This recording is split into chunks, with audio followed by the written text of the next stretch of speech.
mesmo a obra dele. Mas é exatamente isso que João está dizendo nessa pequena frase que às vezes ignoramos. Mas existe, além disso, nessa frase, um princípio essencial para nós. Deus enviou o seu Filho unigênito. Ainda agora pela manhã, na escola dominical, eu lembrava com a minha classe de Novo Testamento, que não tem como estudar o Novo Testamento sem estudar o Antigo, né? Eles são mutuamente dependentes, mas nós falávamos sobre isso.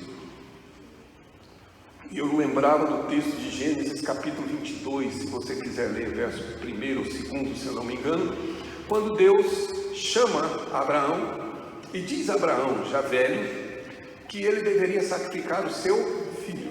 E determina a Abraão que leve o seu filho para esse sacrifício. E Abraão sai de madrugada e caminha uma parte do período somente com seu filho, que já deveria ser adolescente, carregando, obviamente, a lenha para o sacrifício, a madeira, etc. Mas ele não vê nenhum cordeiro e pergunta ao seu pai: pai, onde está o cordeiro? Onde está o sacrifício? E a resposta de Abraão é: Deus proverá. E sobem exatamente para alcançar o cume do monte. Ali, Isaque é amarrado pelo pai. Um velho amarrando o jovem que, sem rebeldia, se submete à vontade do seu pai. E a Escritura diz que quando Abraão tomou o cutelo em sua mão para sacrificar o seu filho, Deus o impediu e disse: ali está o cordeiro para substituir o seu filho. O que os irmãos vão perceber em Gênesis 22 é que quando Deus dá a ordem para Abraão, ele diz: sacrifica o teu único filho. E nós sabemos que Abraão possuiu outro filho, Ismael, que já havia sido despedido com a sua escrava Agar, no capítulo anterior. Mas é exatamente isso que Deus está nos dizendo. O sacrifício de Isaque não é para falar de Abraão e de Isaque, é para falar de Deus e de seu filho unigênito, seu único filho. A diferença é que no dia em que o cutelo foi levantado, não houve voz para interromper e para substituir o filho, porque o filho era o substituto, o filho era o sacrifício. Lá atrás Deus estava anunciando e dizendo exatamente esta verdade, que Ele não poupou o seu próprio filho, e não poupou o seu próprio filho para salvar aqueles que na verdade Ele amou.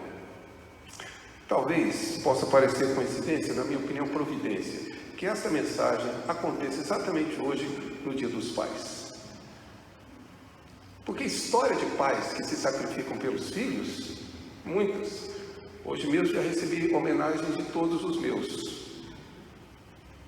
Muitas. Eu mesmo me lembro que na rua onde eu morei, havia na esquina uma casa que era uma invasão. E era uma invasão porque a casa estava condenada, rachada, e aquela família mudou-se para lá porque não tinha recursos financeiros. O pai da família era um vigia noturno e que tomava conta de um determinado departamento do correio lá próximo, sempre nos períodos da noite, era a sua escala. O que me surpreendeu foi um dia conversando com meu amigo, filho dele, que tinha um apelido que só talvez os mais velhos vão entender aqui. O apelido dele era Fenemê, que parecia um caminhão mesmo. Fenemê. E o Fenemê comentando comigo um dia, e ele usava roupas que nós dávamos para ele, etc. Era uma família bastante carente. Um dia me disse que o pai dele às vezes saía mais cedo de casa, porque não havia refeição para todos. Ele saía mais cedo para que os filhos pudessem comer. E depois que ele me contou isso, todas as vezes que eu via, por volta das 17 horas, o seu pai passando pela rua, sabendo que aquele não era o seu horário de trabalho, eu já sabia o que tinha acontecido. Faltou comida em casa. E o pai decide passar fome para que seu filho coma. História de sacrifícios, de pais a favor dos seus filhos. nos emocionam.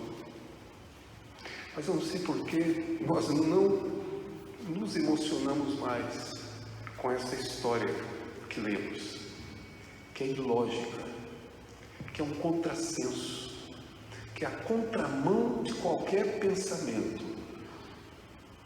Nós sequer chamaríamos de amor. Meus irmãos, o que na verdade nós acabamos de ler nessa frase não é um pai que se sacrifica pelo filho, é um filho que sacrifica um pai que sacrifica o seu próprio filho, que mata o seu próprio filho em favor dos seus inimigos. Não é história emocionante, cinematográfica, de um pai que se deixa morrer para salvar o seu filho. É a história de um pai que mata o seu filho para poder salvar os rebeldes, aqueles que o desprezam, aqueles que o odeiam, aqueles que não o amam, aqueles que não o servem, aqueles que não obedecem, aqueles que têm a sua vontade como se fosse de fato uma contradição dos seus próprios desejos, aqueles que na verdade não honram, aqueles que não querem, não procuram, na verdade gostariam que Deus talvez nem existisse. E por conta desses, o pai toma o seu filho e o mata a favor deles. Se isso não for uma lógica contrária de tudo que você entende por paternidade, então eu não sei absolutamente nada sobre a nossa relação familiar. Deus, de fato, contradiz o que nós jamais imaginamos. Ele toma o seu filho